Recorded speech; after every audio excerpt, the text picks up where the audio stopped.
Hello everyone, welcome to the Nimbus Academy for IAS. I hope you're doing well. And today in continuation with your HAS 2026 Simplified Indian History Series, जो हमारा topic of discussion रहेगा वो रहेगा social religious reform movements. और यहाँ पे जो हम आज टॉपिक डिस्कस करेंगे उसमें हम पर्टिकुलरली 3 रिफॉर्मिस्ट मूवमेंट को डिस्कस करेंगे, जिसमें सबसे पहले हम डिस्कस करेंगे about the Brahmo Samaj, then we will discuss about the Prarthana Samaj and at last we will discuss about the Derozio movement in the Bengal. तो चलिए अपना डिस्कशन स्टार्ट करते हैं। डिस्कशन स्टार्ट करने से पहले ठीक है, let's have an idea about the previous year question जो हमारे पास एचएस में पूछे गए हैं फ्रॉम दिस पर्टिकुलर टॉपिक जो है आपका सोशल रिलीजियस रिफॉर्म मूवमेंट्स। तो यहां पे हम एक बार जल्दी से आइडिया ले लेते हैं कि यहां पे किस टाइप के आपसे क्वेश्चन पूछे जाते हैं। तो यहां पे हमारे पास 2024 और 25 के प्रीवियस ईयर क्वेश्चन है आपके एचएस के।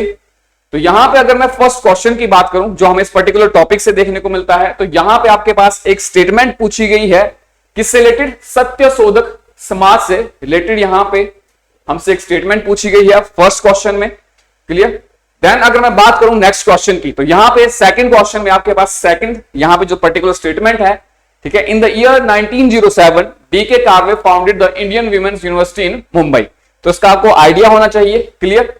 देन अगर मैं थर्ड क्वेश्चन की बात करूं फ्रॉम दिस वेरी टॉपिक, तो यहां पे आपके पास एक साइड में आपको सोशल रिफॉर्मर्स दिए गए हैं, दूसरी तरफ आपको उनसे रिलेटेड ऑर्गेनाइजेशन दी गई हैं और आपको इन सोशल रिफॉर्मर्स को उनकी पर्टिकुलर ऑर्गेनाइजेशन से मैच कराने के लिए कहा गया है, क्लियर। देन फोर्थ क्वेश्चन की अगर यहां पे बात करें, तो यहां पे जो सेकंड स्टेटमेंट है, यहां पे आपसे चाइल्डहुड नेम पूछा गया है रामकृष्ण परमहंस का, क्लियर। देन अगर बात करें फिफ्थ क्वेश्चन की, तो यहां पे आपके पास सेकंड स्टेटमेंट है Veda Samaj was established in 1867 at Karnataka. तो यहां आपको वेद समाज क्या है, उसकी बेसिक टीचिंग्स क्या है, कब इसकी हमें फॉर्मेशन देखने को मिलती है, द पर्सनैलिटीज एसोसिएटेड विद वेद समाज, हमें ये सब पता होना चाहिए। देन अगर सिक्स्थ और लास्ट क्वेश्चन की बात करें, तो यहां पे आपके पास थर्ड स्टेटमेंट है फॉर्मेशन ऑफ सत्य शोधक समाज। तो यहां पे आपके पास वेरियस ऑर्गेनाइजेशन या सोसाइटीज दी गई हैं और उन्हें क्रोनोलॉजिकल ऑर्डर में अरेंज करने के लिए कहा गया है। तो उस ऑर्डर में अरेंज करने के लिए जो उनकी एस्टेब्लिशमेंट है या ईयर ऑफ फॉर्मेशन है वो हमें पता होना चाहिए, क्लियर। तो चलिए अपना डिस्कशन स्टार्ट करते हैं। इसमें जो हमारा फर्स्ट टॉपिक ऑफ डिस्कशन रहेगा वो रहेगा Brahmo Samaj and the important reformers associated with the Brahmo Samaj. Start करेंगे हम राजा राममोहन रॉय से, then we will discuss about the Devendra Nath Tagore and Brahmo Samaj, then we will discuss about the Keshav Chandra Sen and the Brahmo Samaj, and at last we will discuss about the Anand Mohan Bose and the Brahmo Samaj. तो सबसे पहले start करते हैं ब्रह्म समाज और राजा राममोहन रॉय से।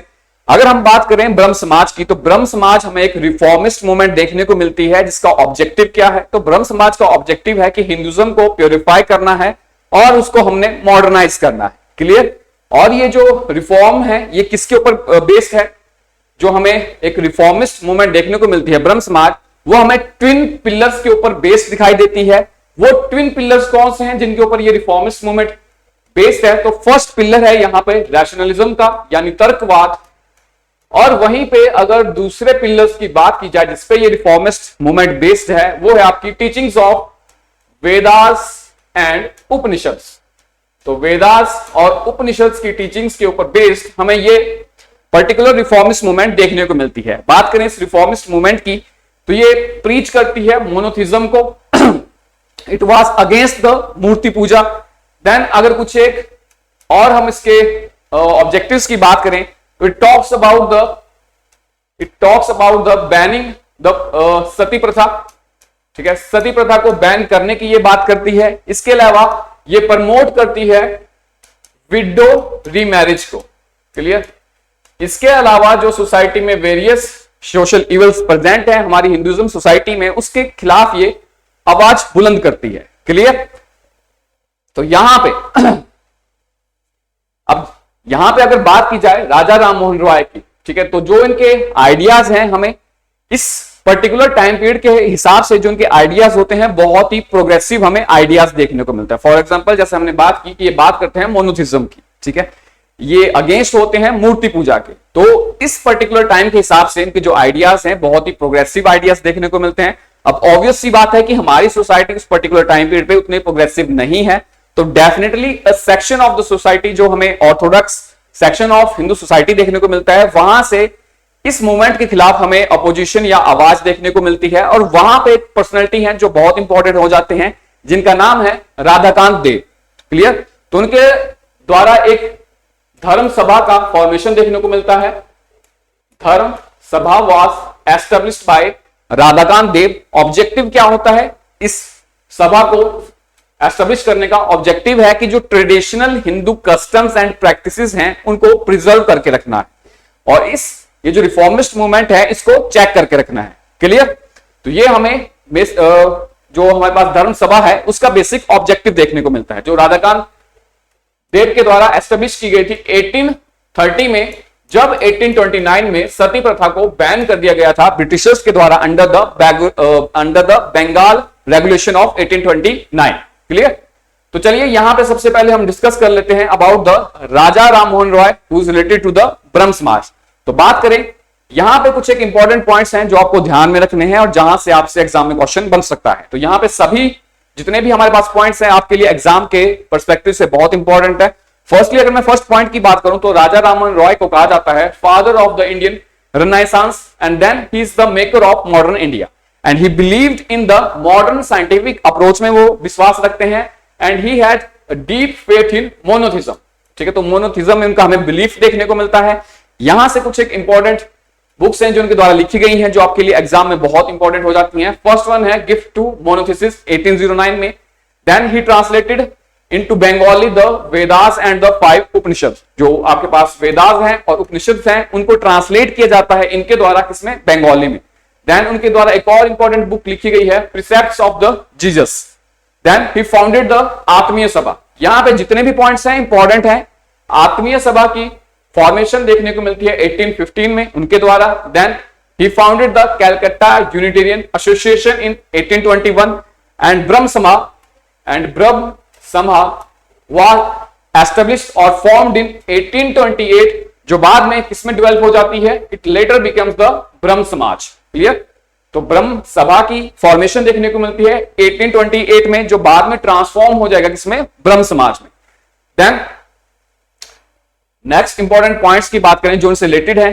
क्लियर? तो यहां पे आपको ये पॉइंट जो हमने डिस्कस किया, जो उनके प्रोग्रेसिव आइडियाज थे, ठीक है, met with the strong opposition from orthodox elements like Raja Radhakant Dev who organise the Dharma Sabha. तो ये धर्म सभा कहां पे ऑर्गेनाइज की गई थी? कैलकाटा में। आपको ध्यान रखना है कौन सी ईयर में? 1830 में, जब 1829 में सती प्रथा को बैन कर दिया था under the Bengal regulation of 1829। Clear? Then इन्हीं के जो एफर्ट्स थे उसका नतीजा हमें देखने को मिलता है कि 1829 में under the Bengal regulation of 1829 sati प्रथा को बैन कर दिया जाता है। Then his efforts supported the David Hayer's efforts to founded the Hindu College in 1870। तो 1817 में हमें हिंदू कॉलेज की स्थापना देखने को मिलती है, किसके द्वारा? डेविड हेयर के द्वारा, जिनको सपोर्ट किसके द्वारा किया जाता है? राजा राममोहन रॉय के द्वारा। तो 1817 में हिंदू कॉलेज की फॉर्मेशन है, आपको यह ध्यान में रखना है किसके द्वारा की गई है। ठीक है? डेविड हेयर के द्वारा। तो आपको यह पॉइंट ध्यान में रखना है। देन 1825 में आपको एक और इंपॉर्टेंट कॉलेज की फॉर्मेशन या एस्टेब्लिशमेंट देखने को मिलती है जिसका नाम है वेदांता कॉलेज। क्लियर? जहां पे कोर्सेज टीच किए जाएंगे बोथ इंडियन लर्निंग में and western social and physical sciences में। तो ये पॉइंट्स आपको ध्यान में रखने हैं। एक और इंपॉर्टेंट पॉइंट जो राजा राममोहन रॉय से इंपॉर्टेंट है, that he was a gifted linguist. ठीक है? तो उनको मल्टीपल लैंग्वेजेस का ज्ञान था। ठीक है? For example he know Sanskrit, Persian, Arabic, English, French, Latin, Greek and Hebrew. तो ये पॉइंट आपको ध्यान में रखने हैं। देन कुछ एक इंपॉर्टेंट पॉइंट्स की बात की जाए तो यहां पे कुछ एक इंपॉर्टेंट जर्नल्स हैं जो राजा राममोहन रॉय के द्वारा पब्लिश किए गए थे, जिनका आपको ध्यान रखना है। फर्स्ट वन है द ब्राह्मणिकल मैगजीन ऑफ 1821। आपको यह ध्यान रखना है the Bengal weekly. Then we have Sambad Kaumudi 1821 में, एंड देन पर्शियन वीकली देखने को मिलता है जिसका नाम है मिरातुल अकबर। क्लियर? देन ये पॉइंट आपको ध्यान में रखने हैं। Then there are some important associate of Raja Rammohan Roy जो आप ध्यान में रख सकते हो। फॉर एग्जांपल डेविड हेयर की हमने बात की जिन्होंने 1817 में हिंदू कॉलेज की स्थापना की। Then we have Alexander Duff, we have Debendranath Tagore, we have P K Tagore, we have Chandrashekhar Dev and Tarachand Chakraborty. ठीक है? तो ये इनके हमें इंपॉर्टेंट एसोसिएट्स देखने को मिलते हैं। अब बात करते हैं देवेंद्रनाथ टैगोर की, ठीक है। ही is the father of novelist. Rabindranath Tagore के हमें फादर देखने को मिलते हैं, ठीक है। कौन? देवेंद्रनाथ टैगोर। तो उनके द्वारा ज्वाइन किया गया था ब्रह्म समाज को 1842 में, और ये दो फ्रंट के ऊपर आपको काम करते हुए दिखाई देंगे। तो फर्स्ट फ्रंट की अगर ये बात करें, ठीक है, तो फर्स्ट फ्रंट में ये हिंदुइज्म को रिफॉर्म करने की बात कर रहे हैं, ठीक है। दूसरी तरफ ये डिफेंड भी कर रहे हैं हिंदुइज्म की जो प्रैक्टिसेस हैं from the unnecessary criticism by the Christian missionaries, और जो क्रिश्चियन मिशनरीज के द्वारा कन्वर्जन करवाए जा रहे हैं क्रिश्चियनिटी में हिंदुओं के, ठीक है, उसको भी वो क्रिटिसाइज करते हैं। Clear? Then he revitalise the Samaj which supported the widow remarriage, ठीक है। तो उनके द्वारा विडो रीमैरिज को सपोर्ट किया जाता है, वीमेन की एजुकेशन को सपोर्ट किया जाएगा, ठीक है। They talk about the abolition of polygamy, ठीक है, improvement in the royal conditions, ठीक है। तो ये हमें कुछ एक इंपॉर्टेंट पॉइंट्स देखने को मिलते हैं under the Devendranath Tagore. Then further अगर हम बात करें, ठीक है, केशव चंद्र सेन। अब केशव चंद्र सेन के द्वारा, ठीक है, 1857 या 1858 में ज्वाइन किया जाता है ब्रह्म समाज को। क्लियर? तो इससे पहले 1842 में किसने ज्वाइन किया है? देवेंद्रनाथ टैगोर ने 1842 में ज्वाइन किया है ब्रह्म समाज को। देन जो आपके पास केशव चंद्र सेन है, उनके द्वारा 1857-58 में ब्रह्म समाज को ज्वाइन किया जाता है, जिसके लिए बाद में उनको आचार्य भी अपॉइंट किया जाता है by the Devendranath Tagore in 1858। Clear? अब इनकी की कंट्रीब्यूशन की बात करें तो हमें एक प्रोमिनेंट पर्सनैलिटी देखने को मिलती है, और उनका की कंट्रीब्यूशन क्या है ब्रह्म समाज के लिए? तो उनके द्वारा ब्रह्म समाज को, ठीक है, बंगाल के बाहर भी बहुत ज्यादा पॉपुलराइज या प्रोपोगेट किया जाता है। किसके द्वारा? केशव चंद्र सेन के द्वारा। क्लियर? तो यहां पे आपको फर्स्ट टाइम ब्रांचेस देखने को मिलेंगी ब्रह्म समाज की आउटसाइड द बंगाल। तो जैसा हम जानते हैं ब्रह्म समाज की स्थापना में बंगाल में देखने को मिलती है, बट ब्रह्म समाज को बंगाल से बाहर कौन पॉपुलराइज करता है? तो केशव चंद्र सेन के द्वारा पॉपुलराइज किया जाता है ब्रह्म समाज को, ठीक है। For example United provinces, Punjab, Bombay, Madras जैसे प्रोविंसेस में हमें ब्रह्म समाज की ब्रांचेस देखने को मिलेंगी अंडर द केशव चंद्र सेन, ठीक है। तो यहां से जो पॉइंट आपको ध्यान में रखना है कि केशव चंद्र सेन, जिनको अपॉइंट किया गया था आचार्य इन 1858, उनको डिसमिस कर दिया जाता है from this post in 1865। Reason क्या होता है? जो आपके पास केशव चंद्र सेन है और देवेंद्रनाथ टैगोर के बीच में हमें आइडियोलॉजिकल और ऑर्गेनाइजेशनल डिफरेंसेस देखने को मिलते हैं, ठीक है, जिसी की वजह से हमें फर्दर ब्रह्म समाज के अंदर एक डिवीजन देखने को मिलता है। क्लियर? तो इसी के अंदर 1865 में उनको आचार्य की पोस्ट से बर्खास्त कर दिया जाता है। देन जो केशव चंद्र सेन है और उनके जो फॉलोअर्स हैं या एसोसिएट्स हैं, उनके द्वारा ब्रह्म समाज ऑफ इंडिया की फॉर्मेशन देखने को मिलती है, और वहीं पे जो दूसरा सेक्शन है which is under the Devendranath Tagore, they form the Adi Brahmo समाज। क्लियर? तो यहां से जो पॉइंट आपको ध्यान में रखना है कि 1866 में हमें ब्रह्म समाज में एक डिवीजन देखने को मिल रहा है। तो जो केशव चंद्र सेन के जो हमें एसोसिएट्स देखने को मिलते हैं, उनके द्वारा स्थापना की गई है ब्रह्म समाज ऑफ इंडिया की। क्लियर? और जो दूसरा सेक्शन ऑफ द ब्रह्म समाज है जिसको लीड कर रहे हैं आपके पास देवेंद्रनाथ टैगोर, उनके द्वारा किसकी फाउंडेशन की जाती है? आदि ब्रह्म समाज की, आदि ब्रह्म समाज की। ये आपको देखने को मिलता है डिवीजन इन 1866। तो ये पॉइंट आपको यहां पे ध्यान में रखना है। क्लियर? देन एक और इंपॉर्टेंट इवेंट देखने को मिलता है हमें 1878 में, जिसमें हमें फर्दर डिवीजन देखने को मिलेगा ब्रह्म समाज ऑफ इंडिया में, ठीक है। अब उसके रीजन क्या होते हैं? तो जो हमारे पास केशव चंद्र सेन है, ठीक है, इन्होंने खुद को प्रमोट किया था as a champion of the social reforms, ठीक है। तो ये जो आपके पास केशव चंद्र सेन है, उनके द्वारा खुद को प्रमोट किया गया था क्या? As a champion of the social reforms. और ये अगेंस्ट थे किसके? He was against the child marriages and he was in the favour of the women education. But 1878 में क्या होता है कि जो केशव चंद्र सेन है, जो कि चैंपियंस हैं सोशल रिफॉर्म्स के एंड अगेंस्ट हैं चाइल्ड मैरिजेस के, ठीक है, तो इनके द्वारा अपनी 13 ईयर ओल्ड डॉटर की शादी करवाई जाती है। किसके साथ? जो माइनर महाराजा होते हैं कूच बिहार के, ठीक है, तो उनके साथ उनकी शादी करवा दी जाती है, जिसकी वजह से जो उनके एसोसिएट्स हैं, ठीक है, वो इस स्टेप को देखते हैं एज आइडियोलॉजिकल बिट्रेयल। तो ये जो इनका इंसिडेंट है अपनी माइनर बेटी की शादी करवाने का, किससे? Minor Raja of Cooch Behar, ठीक है, इसको देखा जाता है उनके एसोसिएट्स के द्वारा एज आइडियोलॉजिकल बिट्रेयर, जिसकी वजह से हमें फर्दर डिवीजन देखने को मिलता है। और जो उनके एसोसिएट्स हैं, फॉर एग्जांपल इसमें प्रोमिनेंट वन है आनंद मोहन बोस, देन शिव चंद्र देव एंड उमेश चंद्रा दत्ता। इनके द्वारा 1878 में बनाया जाता है अलग से साधारण ब्रह्म समाज, साधारण ब्रह्म समाज। ठीक है, तो एक डिवीजन हमें 1866 में देखने को मिलता है। ठीक है, जब आइडियोलॉजिकल और ऑर्गेनाइजेशनल डिफरेंसेस देखने को मिलते हैं। देन सेकंड टाइम एक और हमें डिवीजन देखने को मिलता है 1878 में, because of the Keshav Chandra Sen Orthodox child marriage decision in 1878। तो ये पॉइंट्स हमें यहां पे ध्यान में रखने हैं। देन फर्दर बात करें प्रार्थना समाज की, तो प्रार्थना समाज की स्थापना हमें देखने को मिलती है 1867 में। ठीक है, by whom, by Atmaram Pandurang, and in this establishment he was supported by Keshav Chandra Sen. Clear, तो 1867 में इसकी फॉर्मेशन देखने को मिलती है किसके द्वारा? आत्माराम पांडुरंग, जिनको हेल्प किया जाता है केशव चंद्र सेन के द्वारा, और उसकी फाउंडेशन देखने को मिलती है बॉम्बे में। क्लियर, और इसकी जो एक प्रिकर्सर हमें बॉडी देखने को मिलती है परमहंस सभा, तो ये आपको ध्यान में रखना है। इसकी प्रिकर्सर बॉडी है परमहंस सभा, जिसकी एस्टेब्लिशमेंट आपको 1849 में बॉम्बे में देखने को मिलती है। ठीक है, तो इसकी जो फॉर्मेशन है 1849 बॉम्बे में देखने को मिलती है। ठीक है, किसके द्वारा? दादोबा पांडुरंग के द्वारा। क्लियर, तो यहां पे जो आपके पास परमहंस सभा है जिसकी फॉर्मेशन 1849 बॉम्बे में देखने को मिलती है, जिसके द्वारा? दादोबा पांडुरंग के द्वारा। तो ये प्रमोट करती है लिबरल आइडियाज को। क्लियर, और यहां पे अगर बात की जाए प्रार्थना समाज की, तो उसका जो मेन फोकस आपको देखने को मिलेगा वो रिलीजियस रिफॉर्म्स की जगह जो मेन फोकस है वो इनका सोशल रिफॉर्म्स पे ज्यादा देखने को मिलता है।